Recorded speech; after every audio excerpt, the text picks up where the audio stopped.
Let's talk about Bitcoin. No.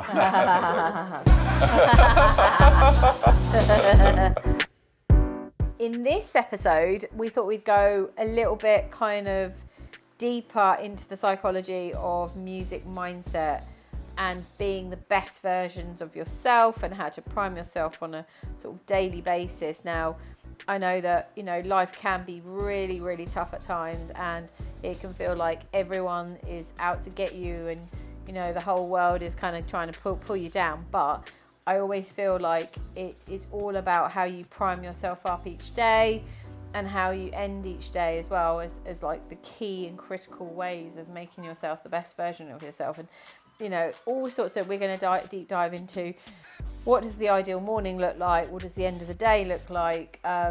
How you can sort of mind map where you want to go. What's your strategy? What are you doing? Who are you surrounding yourself with? What does your kind of internal situation look like? And how you can just make your life a bit easier and a bit better. And you can do it. It's all sorts of things like meditation, exercise. Like, do you want to deep dive into your sort of like what keeps you sane every day? Because obviously you're a very, very, very busy agency owner, co-founder, and you've got a lot of external factors going on at the moment too. But how do you manage everything as well as being family man and as well as being a partner, and you've got like your music career and stuff like that? So what do you do? Yeah, I think obviously do what you love. I think that's the most important thing to begin with. They say you never do a day's work in your life if you do what you love, right? But I mean, we do what we love, and there's things inside of that we don't really love as well. Yeah. So you got to do the chores as well to get to the good stuff. Work, yeah. But still, I find once you've found a passion and you really go into it, you'll be willing to put all the hours in and not really feel like work. Yeah. I think that's probably what's really helped me. Yeah, absolutely. But is there things that, like, obviously, some people are into meditation, some people are into early 5 a.m. starts. Oh, you mean, like routines. Some people are into writing a journal, exercise, yoga, clean living, all of that. Yeah. I mean, obviously you need a routine. Try not to sleep in too late. I think that's probably really helped me over the years. I'm a night owl. I like to stay up, learn. I'm constantly on the go, and then I find it hard to go to bed, so I end up getting up late. But since getting up early, I think that's made a big difference, and consistently as well, even on the weekend. The weekend is an excuse to I've got to get up at 2 in the afternoon. No. You've got to keep that consistency throughout the week so that you can build good routines. Once you've got a good routine, I think it's just a case of to-do lists, organising your diary, using AI apps to maybe support you as well. Yeah, daily exercise as well. It's really hard. Like, obviously, if you've got a lot going on and you're trying to cut it as a musician, you've got a job that you don't particularly like, there's family stuff going on. We've all got shit going on all the time. I think if you can factor in a little bit of exercise every day. Yeah. Do the most difficult thing first. I mean, for most people, it's the exercise. Yeah. If you've done that first, you've eaten frog. So you've got the hardest bit of the day's done. Yeah. You finished your workout. That's it. The rest of the day's easy. Well, it should be anyway. Yeah. And then after that, it's you want to sort of keep 9 a.m. to 11 a.m., 12 for your more thinking time. Yeah. Because your brain will start to slow down later in the day. Okay. And so you want to do your most highly cognitively demanding tasks at that time. Right. Maybe if you're a creator, that's the time to create more. Rather than leaving it too late. But other people are different. Yeah. I mean, I'd say that. What about if somebody who maybe is glued to their phone, can't get off it? We've got loads of friends like that, haven't we? They literally spend all day on TikTok, basically. That's hard. I mean, you probably need to really reevaluate how much screen time what are you actually getting out of your day. You might actually find that you're not writing as much because you're always on social media or whatever. Yeah. I think the fundamental things for Putting me... limitations, boundaries. I think they're so important to lay down boundaries to yourself. I've got a red light filter that I put my phone from 6 p.m. onwards.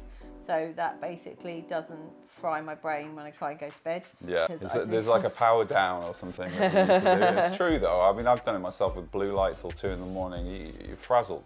Yeah. So you need that wind down time. Yeah.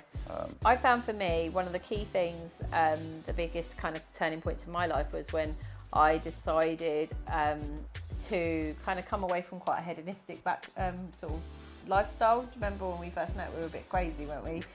And then we decided there was a kind of turning point for us. So we basically kind of whacked all of it on the head and decided to wake up, you know, at 8 a.m. on New Year's Day. Do you remember? Yeah. That was actually quite a pivotal turning point. And we were like, that's it. We're leaving that whole lifestyle behind us. Yeah. And I sort of quickly turned into doing, you know, I became that annoying person that got up at 5 a.m. every morning and was like doing all this kind of holistic stuff first thing before 9 a.m. Yeah. But I felt like I was really winning at life and maybe making up for all the kind of stuff that I'd been doing before. So at that point I was like writing, you know, daily to-do lists, journaling. A lot of people always like, what is journaling? It seems like a bit of a mystery. It's things like, you know, how can I be the best version of myself today? What can I do to push myself one step closer to my goal? What is my goal for today? What are my 3 goals for today? What's my big goal? You know, we used to do it, didn't we, at the start of the year? We still do it now.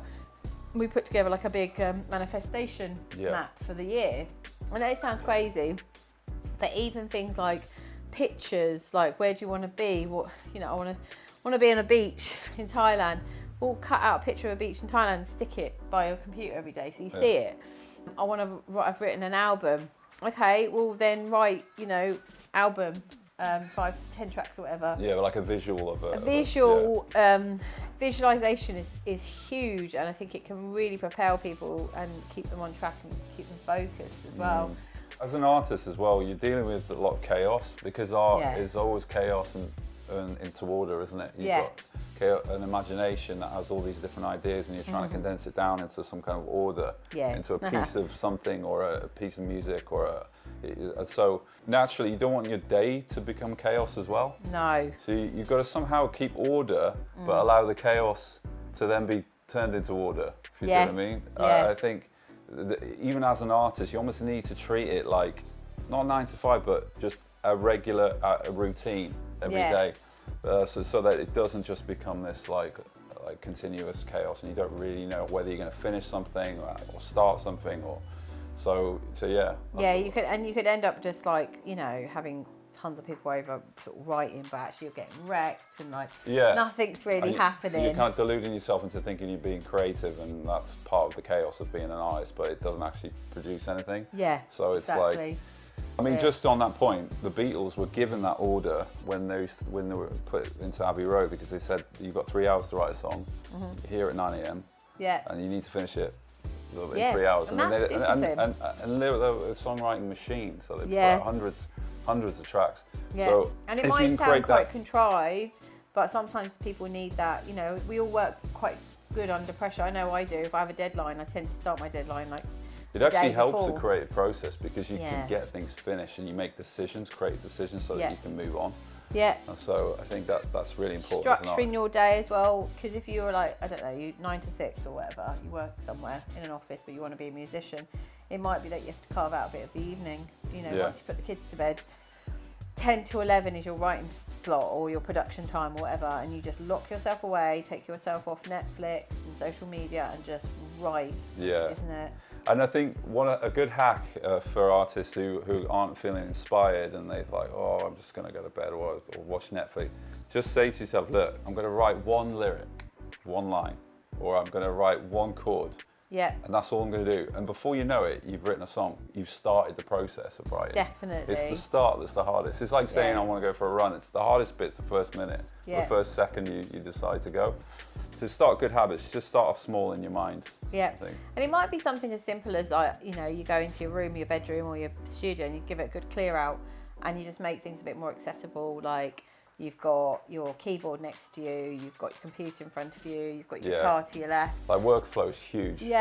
Just making that whole process a lot easier, taking all the kind of, you know, the junk and the noise out of your space basically. Maybe you've got, you know, maybe you're really limited for space at home and you've got a little nook where you can just kind of make it like your little creative kind of hub. Do you know what I mean? It's just like, I'm just thinking it's like, trying to make it as nice as you can basically. So you can make that whole experience really, really nice. Having something within eye's view is really important. So that your guitar or your piano, whatever it is you use to write, have that within eye view. throughout the day. Yeah. If it's in another room or a room or it's somewhere you never really go, Yeah. or it's out of view, Yeah. you'll tend to forget it. Yeah, we And had so- that. We got we've got our daughter's piano in the living room, and The minute it was unplugged, no one played yeah, on it. if there was no chair next to it, no one would go near it. The minute it was a chair, like you'd be like on there straight away. It's To make quite it, like I say, make it easier. We've got friends that have a studio with everything plugged in, so they got like all these synths, and you just literally go like that, and Yeah. you're making songs. And so I think, Exactly.